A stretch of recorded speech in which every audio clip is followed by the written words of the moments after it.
When the holidays start to feel a bit repetitive, reach for a Sprite Winter Spiced Cranberry and put your twist on tradition.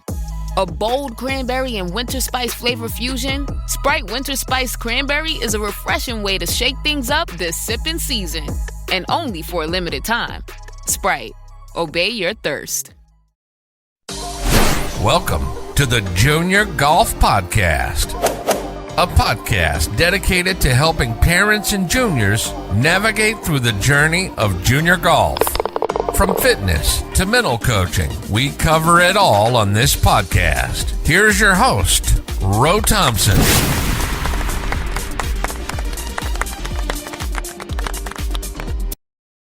Four, three, two, one. Good evening, everybody. Welcome to the Junior Golf Podcast. I'm your host, Ro Thompson. And as always, we got a special guest in the building tonight, none other than Eric Duffett, founder of Shot Pattern. What's going on, Eric? Hey, Ro, thank you for having me. It's a pleasure to be here, and I can't imagine doing anything better on a cold Chicago evening. So happy to talk some golf tonight. Good, man. Y'all getting any snow yet? Oh yeah, shoveled the driveway a few times already. So we're fully in indoor season. Okay. and they typically close down the courses in that area, right? Yeah. We're not allowed to post for handicap, and it's closed. So maybe they pop them open on a warm day here or there, but yeah, they're closed. Okay, good, man. Well, listen, I'm really looking forward to this talk tonight. I'm working. Hold on, I got to sneeze. I'm working with a couple of juniors, and we're talking course management and just making smarter decisions on the course. And I know we're going to get into all that tonight. So I'm really looking forward to this call tonight. But before we get into all the, schematics, tell us a little bit about yourself. Yeah, I live in the Chicago area. I'm a dad. I'm married. I got two kids, a 6 and a 2-year-old, and I love to play. I've been playing as long as I can remember. And I'm a self-taught app developer, and I just kind of married together my passion for golf and knowing how to build apps, and out came Shot Pattern. And so, yeah, it's been a really fun ride last couple years of building the app, and excited to talk further about what it does and how it can help juniors. Beautiful. And so your background computers? No, I'm actually a high school teacher. So I teach business ed. I teach app development now that I know how to do it. I have a finance degree, so I just I feel almost like an adjunct professor at times. I take my business lessons from the real world, my app development skills from the real world, and I bring it to the high school setting. So I'm nearly fully self-taught. I did go to a boot camp a little while through school. But I just had an idea for an app back 10 years ago, a different app, and no money to pay somebody to build it. So I started figuring it out. That is awesome, Eric. I'm the opposite. I used to be a teacher. I used to be a math teacher. This episode is brought to you by Indeed. You're ready to move your business forward, but first you need to find the right team. Start your search with Indeed Sponsored Jobs. It can help you reach qualified candidates fast, ensuring your listing is the first one they see. According to Indeed data, sponsored jobs are 90% more likely to report a hire than non-sponsored jobs. See the results for yourself. Get a $75 sponsored job credit at Indeed.com/podcast. Terms and conditions apply. And I went into finance. Okay, there you go. Yeah, opposite paths. Go figure, right?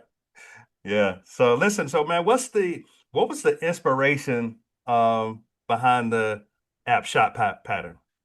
Yeah, so I love to listen to podcasts and learn all the time. I was listening to the Sweet Spot podcast with John Sherman and Adam Young. Scott Fawcett was a guest, and he talked about core strategy. He talked about the video he did for college teams, and in the video he talks about going on Google Maps, measuring the landing areas that the course has, and trying to figure out where to aim your driver to keep it out of trouble. I thought that was fascinating. I started going on Google Maps. I started just looking at golf courses and measuring them. And it was just like a hobby of like, I want to see how this all works. I want to better understand how to attack a golf course. And eventually I got to a point where I'd be standing on the course trying to remember all the stuff that I had done at home, and the tee had changed or the wind was a little bit different. And I just got frustrated of trying to transfer that measuring I'd done at home to the course. And so I started tinkering, started building something for myself, really thinking it was for myself only as a little side hobby. But I liked the way it turned out. So I decided to publish to the App Store and start tweeting about it. And it has absolutely blown up and been adopted by colleges and professionals, and has gone far beyond anything I ever imagined at the beginning. Yeah, I can only imagine, Eric, that if more junior golfers use this, I think the scores would be better. I'm a good friend of Scott Fawcett. I had him on the show about 3 or 4 years ago, so we developed a pretty good relationship since then. But what was like the aha moment of the shot pattern? I know you saw some podcasts, and I mean, what gave you the confidence? Because, like you said, you didn't know programming, and that was that could have been a hindrance. But what gave you the feeling that, man, this could really do good? So initially I didn't publish with a business thesis in mind. Okay. I had actually been trying to build a different app for 5 years prior to that, a golf meditation app for junior golfers, and it had been a slog. It had gone nowhere. So Yeah. I learned my lesson. I wasn't going to spend all my time trying to make an app, make money. I was Right. just going to do it for fun. And This episode is presented by State Farm. Having insurance isn't the same as having State Farm. It's like needing the protection of an offensive guard on the football field, but getting an elementary school crossing guard. Sure, they're both guards, but you can only trust one to keep your quarterback safe when the game is on the line. So don't settle for just any insurance when there's State Farm. Like a good neighbor, State Farm is there. the aha moment was basically when I started getting professional golfers playing mini tours, sending me DMs saying, I love this app. What if you added this feature? What if you added this feature? And so I started to get serious signs of product market fit, is what we called in the business world, of like, okay, this can be more than I thought initially. Maybe I should start taking it a little bit more seriously. And then about 6 months in, somebody tried to buy it and made a very serious go at taking it off my hands. And I eventually decided I liked it too much. I wanted to keep it. And it was really declining that offer to sell it that put a lot of fuel into me in order to really push it to be all it could be. Because once I said no to a dollar amount, I felt like, all right, now it's my job to go make way more than that. So that again, for some pretty strong signs early on from the market, from professional golfers. Yeah. Now, what was that journey like, teaching yourself, the functionality of the app? What was your biggest lesson that you learned from developing this app? Yeah, so I think as I've been building it and as I've been working with players and as I've been using it for myself, one of the biggest things I've learned is that no two golfers look alike. Golfers have a unique fingerprint, and I think a lot of the best practices, a lot of the guidance is geared towards a tour player. And of course, tour players come in all different shapes and sizes, but I feel like in order to reach that level, you almost have to be so good, so dialed. You fit pretty neatly into a box, and the differences from one player to another end up being fairly small. But as I look at players from +2 handicap to 10 handicap, the things that they struggle with, the ways they need to improve their game, the way they need to attack a golf course changes so much from one player to another. Because there are players like me who are nearly tour average in length, but with a dispersion that is miles wide that is holding them back. Right. And others who can bunt it straight down the fairway and really they would benefit from getting longer, or their chipping and putting is holding them back. And I think just better understanding each golfer's unique approach to the game and unique needs of getting better, that's been the biggest thing. And it has an even greater impact on the guidance that a golfer should get, more than I ever imagined at the start.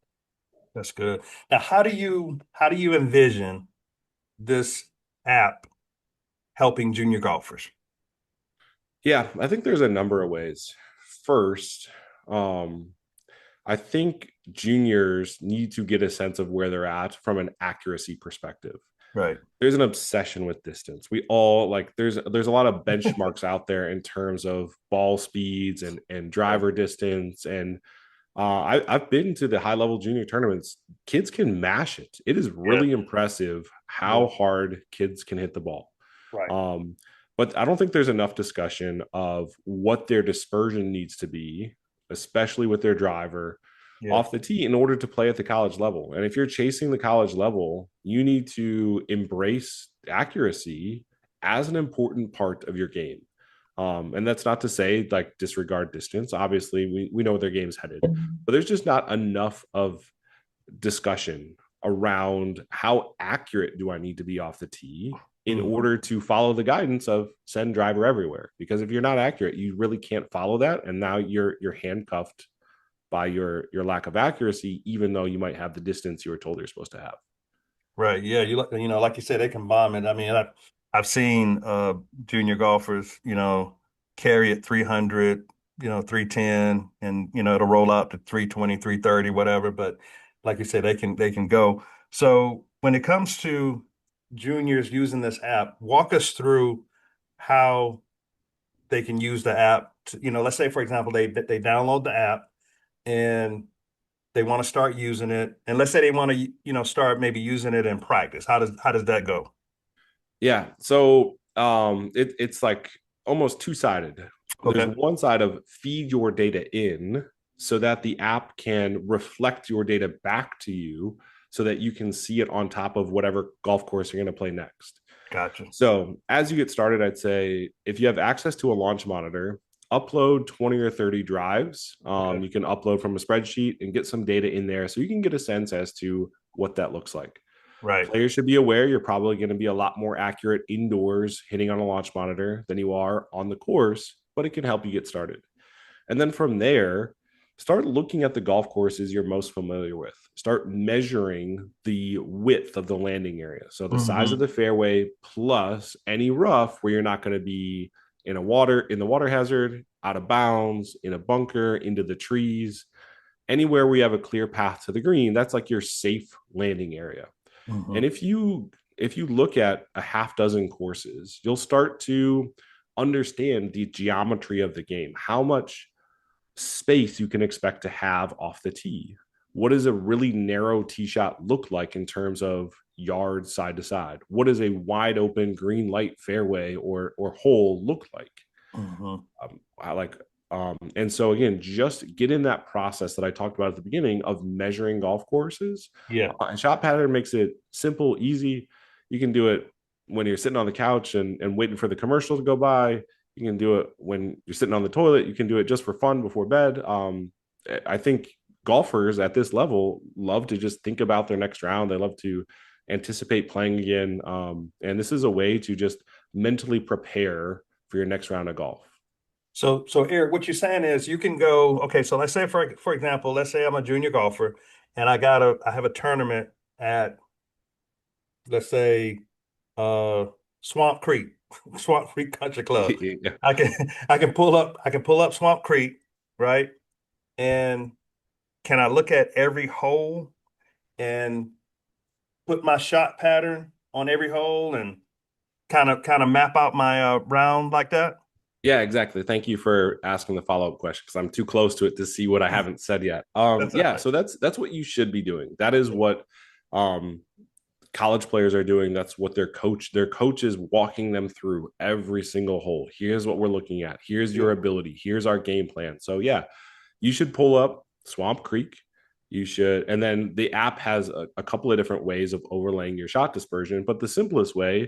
there's an arc on the screen measuring Right. side to side that's going to match your driver dispersion, and Right. you're pulling that out to your driver number, and you're looking to see, do I have enough room side to side that if I hit driver, I'm not going to hit the ball into a penalty area. Right. We've got to have a safe way to advance the ball forward. So we have to stay out of bounds. Absolutely. We have to Yeah. keep the ball out of the water. And we really need to limit the number of recovery shots that we have, because if you hit the ball in the trees and you have to come out sideways, That's out. that's Yeah. that's nearly as bad as a penalty stroke. And honestly, for juniors, they are often so much more capable of turning a bogey into an 8, a 10, or a 12 when they get into a recovery situation, because their decision making from the recovery situation can be so poor that, again, you need to look at a thicket of trees as potentially as penalizing as water, because again, things can really go sideways when you get a punch out situation and you're just eager to try to make something more out of it than you should. Yeah, yeah, and so that's good to hear, Eric. And so, a lot of pros talk about, managing your misses. How does shot pattern help with managing your misses and, you know, figuring out what's a good miss? Because okay, so like when we take the dispersion, right? Even though we're staying out of the penalty, we might be a little left in the rough, or, you know, but that's better than being in the penalty area, right? Yeah, exactly. We shouldn't look at being in the rough unless it's an exceptionally difficult US Open style setup. We Right. shouldn't look at being in the rough as being something terrible. Usually it's really not that much of a penalty to your expected score in the hole. Right. Um, and so in terms of managing your misses, we are looking to give you as much confidence standing on the tee as possible, that when you swing, you have room to hit a less than perfect shot. I think that's actually what shot pattern gives you. And it can see a little bit negative at first of like, oh, I got to think about where it's going to go if I miss. Mm-hmm. But when it really flips it on its head, you know that you have the freedom to make a golf swing, because if you miss it a little, you're not going to have a catastrophic outcome. You're not going to lose a ball. You're not going to hit it into a place where you're seriously damaging your score. So we are looking to give you freedom by finding a place where you have as much margin for error as possible, as you advance the ball towards the hole. Yeah, that's good. That's good, Eric. And just to kind of switch gears a little bit, Eric, I've been working with some junior golfers, and I've been, talking to them about um, hitting to a number. Whether it's 100 yards, 125, 150 or whatever. Um, Talk a little bit about how that helps manage their score, because a lot of times it's a decision about, okay, should I hit driver off the tee, should I lay up to a number? Because sometimes if you drive it and you hit it to 50 yards, sometimes that can bring in a shot that you don't typically hit, and you might not hit it that great toward the green. So talk about maybe hitting it to a number and, kind of managing your round a little bit. Yeah, I think there are people all on all sides of this in terms of, should I lay it up to a favorite number? Should I get it as close to the green as possible? Yeah. Um, Yeah. I think I think you can make mistakes both ways, laying Right. up to a number, going as close to the green as possible. Here's what I'll tell you. I've worked with a really smart guy named Austin. He does some analytics for professional players. Okay. And one thing that he helps highlight at the professional level Mhm. is that at a certain point, gaining 20 yards closer Mhm. doesn't really lower your expected score for the hole.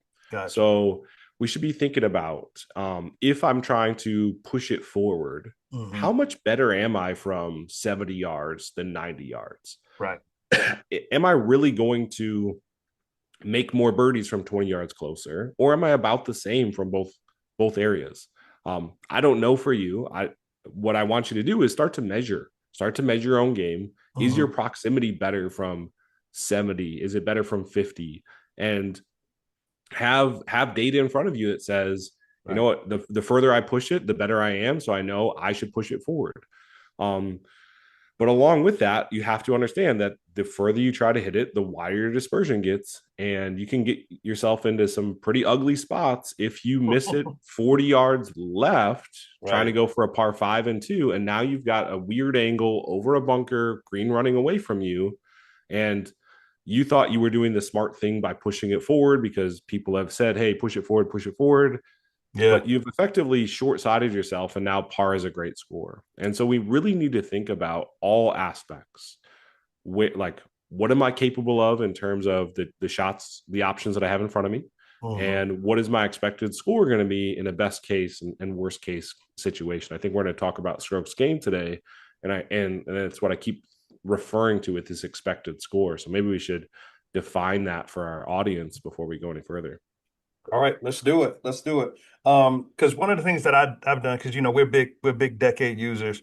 What I would do with my junior is I would map out each shot um during every tournament, and then come back in, plug the data in. It would let us know how many strokes was lost, how many strokes was gained, in the four key areas. Does the shot pattern put out that type data as well? Yeah, we do. And for the Okay. tournament player, I love our data entry. It's map based. It's super fast. It's tap tap tap. And one thing that we ask of the player is that you indicate your intended target, so that we can really understand how good you are at putting the ball on target. And so, yeah, with that data entry, we will get strokes gain numbers across the 4 areas that you mentioned, and we have it shot by shot. You can see all the details of where you performed well and where you performed poorly, and see trends over time, so you know what to work on. But what strokes gained does, I think the way I've started to try to describe it is that if you're looking to understand strokes gained, you know that if you're standing on the tee box on a par 4 and you say, how long is this hole? I can give you an answer in yards. I can give you an answer in meters. Both of those are the same distance. And strokes gained really has an answer in how many strokes we expect it to take you to get the ball in the hole based on your handicap. Okay. So if I'm a scratch player on a 400-yard par 4, on average, it would take me about 4.25 shots, I think is the number. I'm just guessing off the top of my head. Yeah. Okay. And so no matter where you are on a golf course, if we know your lie and we know how far you are from the hole, we can say, here's how many shots it takes a player of your ability to get the ball in the hole on average. And so we start with that expected score number in mind. And then you hit the shot. And then we see if your expected score has gotten at least 1 stroke closer to the hole. Right. And if you have gotten more than 1 stroke closer to the hole, then you've gained strokes. And if you have not, then you've lost strokes on that shot. Right. And again, it's a shot by shot. What is the expected score of the next one and the next one and the next one? And it's just based on the past history of a whole bunch of golfers and how they perform from different areas. And it's as simple as a really big chart that says if you're 150 yards, your expected score is 3.5. And if you hit it to 8 feet, then you've just gained a whole bunch of strokes, because now we're expecting you to take about 1.6 shots to get it in from there. That's right. I love I've always loved the shot data, because what it tells you is it tells you essentially what you need to work on. Right. So that's real good. So what do you see as the future of shot pattern, Eric? Yeah. So we're adding green maps soon. So that's a fun thing for the tournament player. Again, right. So much of what I try to do is geared towards the person who has to play by the rules. Okay. There's a lot of great technology out there that if you want to keep a handicap, or if you're playing in tournaments, you have to turn it off. And I learned at an early age in junior golf that memorizing the rule book was your competitive advantage. If you know how to take the most advantageous drop, right, you can do that. So if you know the rules, you can make them work for you. And so I've worked with the governing bodies to make sure that the app is within the rules. And so there are tons of features that are within the rules of golf and you can use in a competitive round. And so adding green maps is just another one of those features that helps the competitive player have everything they need in one place. You don't have to buy a whole bunch of yardage books, which can add up. Yes. And so that's an exciting add, making shot tracking easier. We recently did a end of year report that the feedback was just unbelievable, where basically we take your entire season, we benchmark it against a whole bunch of areas of performance for your driver distance, your accuracy, your approach, all across. And then it gives you, at most reports tend to be like 25, 30 pages of here is a narrative breakdown of all the areas where you're strong and weak and where you need to improve, where your double bogeys came from. And then, like, again, pages and pages of your performance from past years. So given the response from that, we're going to do even more benchmarking, reporting, and then guidance so that a competitive player can say, hey, I'm going to keep in my stats for the last 10 rounds, take it to their coach, take it to their swing coach and say, here's what I have. Here's what my data says I need to work on. Let's work on it together. So That's good. That's good. I can't wait to kind of get into the app. And you got it on both platforms, Scott? it's iOS Okay. only right now. Oh, just now what about Android? See, I'm an Android I'm an Android user. So what about the Android users? Yeah, there's a bunch of you out there that are chomping at the bit to get this. Yeah, it's still, the timeline is in progress. I have to Hmm. figure out when the right time is to make the jump. With so many college teams interested in coming on board, it's probably going to be sooner rather than later. Okay. But I'm a one-man show, so I have to be Right. careful about making sure that I don't put something out there that I can't keep in feature parity with iOS or is not the same experience. So it feels like a diss on Android users, but honestly, I want to protect that when it's there, you get something of quality and you're not treated like a second class citizen. So. Right. Now, how many users you have out there approximately, Eric? Yeah, it's sitting at about 100,000. Okay. We've got over 7,000 subscribers. Again, it includes a lot of college teams, professionals, junior golfers, avid amateurs. Yeah, so it's still new. It's 2.5 years old. Hmm. Um, and so I don't know if that number sounds big or small, but in terms of an app, it's still just a baby, and still a lot of people who haven't explored it yet. But I'm really thrilled at the numbers so far. Yeah, we're definitely going to get this out because I think it's important for junior golfers to, especially if they want to play better. I think they need to try to be able to use every piece of technology that they can. I mean, even though golf is one of those games where you think, okay, um, I need to just use my natural ability, but when you think about where we are with golf, there's a lot of technology going into golf now. And so I think with the addition of shot pattern, I think that'll give our junior golfers a little bit more edge. Wouldn't you agree? Absolutely. And I mean, I work with high schoolers every day. I've Right. coached high school sports for nearly 15 years. Okay. One thing that's especially true for junior players is that they're emotional. By Mhm. nature, they are emotional athletes. I mean, Yeah. we all are, but I've seen it get the best of them in terms of their decision making on the course. And it doesn't matter what the sport is. Yeah. Um, and again, we've seen it from professional athletes, but it's really true for juniors.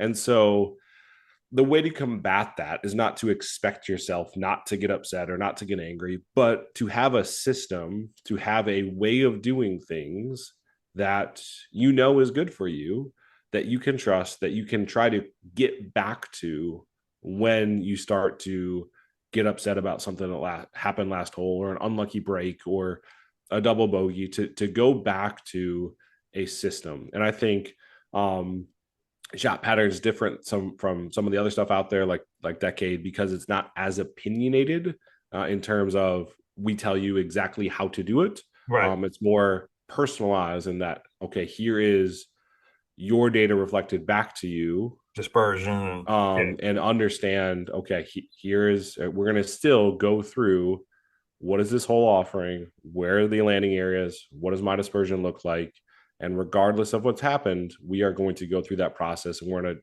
find a way to keep the ball in play. And again, time and time again, we're gonna make picking smart targets part of what we do, part of who we are, regardless of what has just happened. That's great. That's great. So Eric, give us some success stories that or a story or two that where you've seen shot pattern really elevate a player's game. Yeah. So I'll give you one for myself and one win today, actually. I've been working with a content creator, professional player. Okay. He got his first win today. as a Oh, professional player. So okay. that was really fun. And then early on, again, we talk about those little ignition moments. Yeah. There was somebody way back at the beginning who saw the app on Twitter, downloaded it the night before a tournament, used it to play in a PGA section event, and won the PGA section event. Wow. Um, Okay. so again, I'm working with a college team right now, and I think that's their highest ever ranking in the school's Mm, history. So okay. a lot of little nuggets along the way, and usually I'm not going to take credit. It's not the app. It's the kind of person who is in search of the app, who is Mm, doing all of the things that they need to do to play their best, that really gets the credit. And the app is one small little tool in their tool belt that they use to shoot lower scores. Um, for me, again, I was the audience at the start. I just wanted to play better myself. exactly. Um, and I got down to my lowest handicap in, I think, 10 years this past year. And it came from switching my focus. I was obsessed with distance like everybody else. I'm 6'5". I hit the ball a pretty long way. It's basically the only thing I do exceptionally well on the golf course is to hit it far. And I knew that accuracy was a bit of a problem for me, but the app allowed me to really understand that it was a huge problem. That if I didn't figure out how to keep the ball in play more often, then I just wasn't going to score the way I wanted to. I was not going to hit that zero point 0.0 handicap number that I'd always aspired for. And I'm knocking on the doorstep now. That's And good. so to get 2.5 shots better this year on my handicap, and to um, just start chipping away at what I needed to focus on in my lessons, to go get a putting lesson for the first time, and to really trust in the data informed practice, the Yeah. data informed focus, has been a huge win for me. I'm really excited to continue to work this winter and to play my best golf ever as a 41-year-old next year. Yeah, Eric, I always thought that one of the most important things was to track your shot data when you're playing in tournaments. Because I just thought I've always thought that the feedback was incredible. And like you said, you went and got a putting lesson just to tighten up. I guess you maybe losing a couple of strokes from putting, right? Exactly. Yeah, I Yeah. noticed that I almost never, unless I got lucky and drained a bomb, I wasn't putting very well. I wasn't gaining strokes putting, and it's just like, okay, Yeah. I didn't realize that the way I'm putting was that big of an issue. I just thought it was like pretty normal. I know we all don't make a lot of putts, but it was a glaring weakness in my game. So I went and got a putting lesson, and very quickly, I think I reeled off like 8 straight rounds of strokes gained putting. That's incredible. Yeah, that's really good. So is there anything that you um want our listeners to know about this app shot pattern? Anything else you want us to know? Yeah, I just think that I'm building it for the competitive player. I think if you aren't doing anything right now, Yeah. if you're a junior golfer and you're not looking up the course ahead of time, at the very least, use the free version and start looking at golf courses. But even more so, like if you're using something else to track your stats, or if you're doing the very basics of fairways and greens and total putts, there are more insights to uncover by tracking at the depth of strokes gained. And um, the reason why strokes gains exist is because um, those basic stats don't tell you quite enough for you to really dig into the areas where you need to focus most. So, and some of the stuff we've talked about in this podcast has Mhm. been maybe too advanced for where you're at right now. I would say start learning, start digging in more, reach out to me with an email. And I think there are huge opportunities for you to keep working on your game by learning the game of golf beyond golf swing. Right. So Scott, so Eric, you talked about two different versions, right? So you got the free version and I guess you got the paid version, right? What's the Yeah. difference between the two? Yeah, most everything is in the paid version. Okay. But you can use the app, you can get a driver overlay on the screen, you can see Okay. an approach circle on the screen, you can look at any golf course basically in the world via the the free version. Okay. When you pay, that's when you get to personalize, customize, and start collecting your data. One thing we haven't talked about yet is the app collects every single shot point and measures your dispersion relative to your aim point on Okay. every shot. So it's part of the data entry experience. The reason why we do that is so that we can reflect it back to you when you have an important decision to make. Okay. And so we have something we call the strokes gained predictor. Okay. And what that does, you tap the button and it throws down every single data point we have for that club. So let's just call it, should I hit driver on this tight par four? Mm.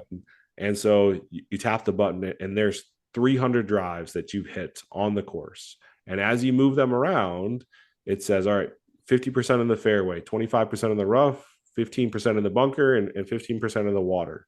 Okay. And it tells you, if you hit this shot at this target, here's your expected strokes gained. And you can move it around, you can compare it to other clubs, and you can really dial in that customized, personalized plan of attack for any golf course. And again, that's part of what I'm trying to do, that course management for non-pros and so people outside of the top 0.1% needs to be personalized, because we all have this different fingerprint of exactly how our game looks. And so that's really what you get in the premium version, is the ability to track it and then the ability to see it. That's good. Now, I'm not a junior golfer or an elite college golfer or a pro golfer. I'm an 18 index right now. I think the lowest I've ever gotten was probably 12. But can this app help a 12 to 18 handicapper? Absolutely. Okay. One of the first times I took it out in the wild, I was playing with a couple of guys who were actually brand new to any sort of competition in golf. They had gotten into it during COVID. They wanted to play. And I think each of them shot like 125 that day. And I was like, and up until that point, I was like, it's not for them. They're not skilled enough yet for it to help them. They really need to get into the 90s for this to make sense. But as I watched them play, I realized that they didn't see the golf course in the right way. They didn't understand how to give themselves more margin for error. All the things we've talked about today, they needed it as much as anybody, if not more, because there were several times where I would hit a 4-iron and I would aim in the left rough because there's water all down the right. And I'd kind of mishit it into safety, and they would hit a driver and aim it right down the middle, and they'd barely miss, but it ended up in the water.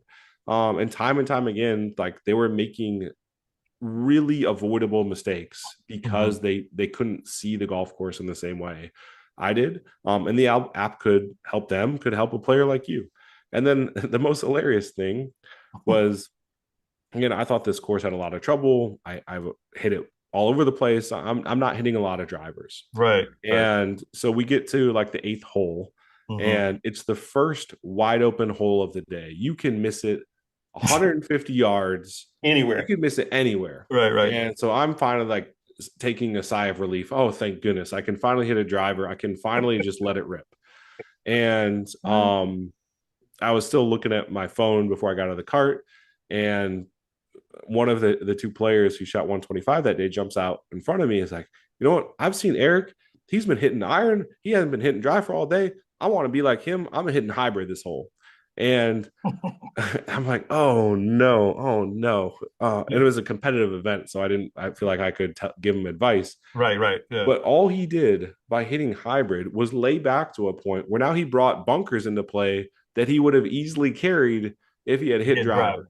And he just lacked all of that context of where might this shot go? Where is the safe landing area? What does this mean for my game? And so again, it can fit for any player.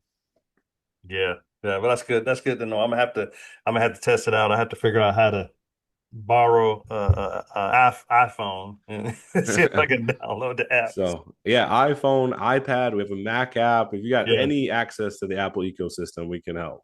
Okay. I definitely have to check that out. Well, let's do some rapid. Let's get ready to wind this thing up. I'm gonna do some rapid questions for you, and then we're gonna talk about how our audience can reach you. And I think you may have a big announcement toward the end, right? I think so. I think if Okay. we're on the same page, yeah. All right. Good. Good. Okay. So I'm asking a couple questions. Driver or putter? Driver. Okay. That's right. Because you bomb it, right? Yeah, I bomb it. Yeah. Good. Who's your favorite tour player? Patrick Rogers. I got to walk inside the ropes with him when he was still an amateur. Yeah. Yeah. How's he doing as of late? He's doing pretty good. He had a good finish a couple weeks Okay. ago. Okay. I have a connection to one of his family members as well, so I like Yeah. to root for him. Good. If you could put together a dream foursome, who would your other players be? Whew, I love Tiger Woods. Okay. So So Tiger's in Tiger. there. Okay. Rory McIlroy. My daughter's Good. name is Rory, so there's two. There's two. Got one more. And you know what? No better person to do it with than my dad. So I'll Okay. have it be Yeah. the four of us. Good. Your dad plays too? Yeah. So yeah, my parents introduced me to the game when I was young, and Okay. they would leave me at home to go play. I'd be chomping at the bit to go with them. So, but they introduced it to me when I was a kid. Good. Good. Walk or ride? I like to walk. You like to walk? Yeah. Get some good exercise in, right? And yeah, that's the way I justify it. If the round's not going well, I just like, well, at least I get good exercise. I just had a LPGA caddy on one of my previous podcasts, and she said the bags are 50 pounds, and they have to walk 10 miles. Yeah, no, I'm not interested in that. I'm a terrible caddy, and I hate Right. Right. lugging it. But I'll take a Yeah. push cart and I'll walk. Right. All right. What's your encore snack? What do you like to snack on while you're playing? Yeah, I saw this. So I have gotten into a great habit of stealing my 6-year-old's food and putting it into my golf bag. So I have a very precise Okay. encore snack. What's that? It's an Uncrustable, Okay. Okay. a beef stick, a applesauce pouch, and goldfish. And basically, as soon as I feel a little sugar drop, I have the applesauce. Then I have the peanut butter and jelly. We get it around hole 10 or 11. I have the beef stick. If I'm still hungry, I'll have the goldfish. All But right. it's like clockwork every time. That's a nice little medley of snacks there. It's a child's lunch, but it works for me. Good. What's your encore drink? I love Gatorade. Gatorade. Good. Now, what's your all-time favorite golf movie? Tin Cup. I Okay. can nearly recite that one start to finish. Okay. No Happy Gilmore. No. I mean it's there, Caddyshack's there, but Caddyshack, yeah. something about Tin Cup, the hopeless romantic, the guy gets the girl, just all the golf puns, it tickles me. Good. Good. Favorite golf course that you've played and the golf course that you want to play? Ooh, that's good. I've been really lucky to go to a lot of nice places with my family. I think Castle Stewart in Scotland sits atop in terms of favorite that I've played. Okay. Whistling Straits might be there if I could have. I didn't walk down the fairway; I just hit from the sand the entire time. So, but Castle Stewart's going to be number one. Okay. And then place that I would love to play. Might get an invite. Let them know, but might get an invite on there.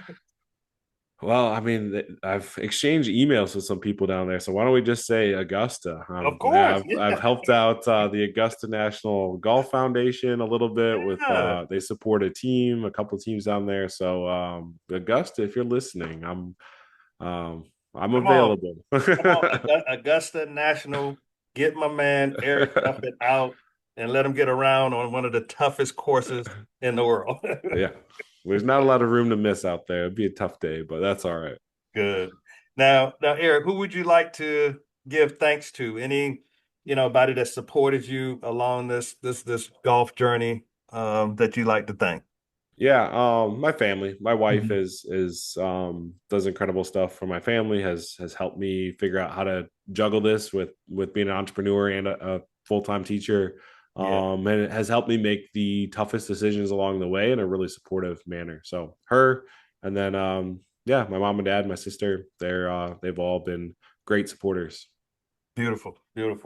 All right. So how can our audience find you on social media?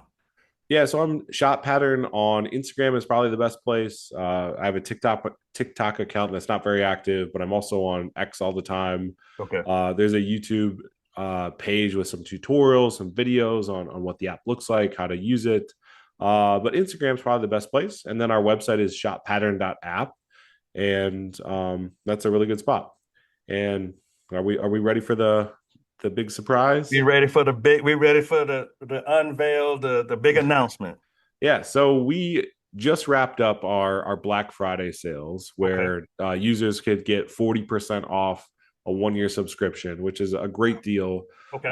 It's the best price we ever offer. But for Junior Golf Podcast listeners, we'll extend it out Eric, until the end of the year. So we'll set the expiration date, December 31st. If you listen, you want to give it a shot. It still comes with a week trial, so you can try it out, see if it's for you. Send me an email, ask any questions. We'll extend that 40% off sale out to the listeners. Good. And Eric, do they need a code for that?